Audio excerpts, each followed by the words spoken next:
So now I'm able to collect payment from the customer. I talked about some of the things you can do to collect payment. For example, if there was a balance or a deposit, I can go ahead and apply that to the open amount on the invoice and ultimately collect the remaining balance or charge the deposit. Here's the total, which is $318, and I can collect my payment amount.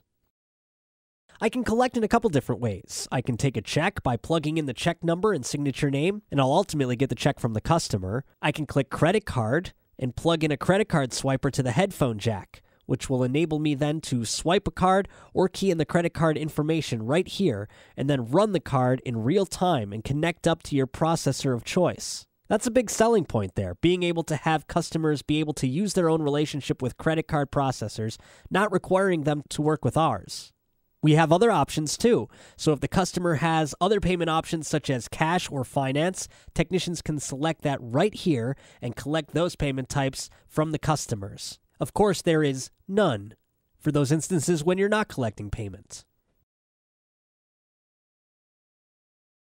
For this invoice, I'm going to enter a check payment. So I'll enter the number and the signature name, and I'll proceed forward.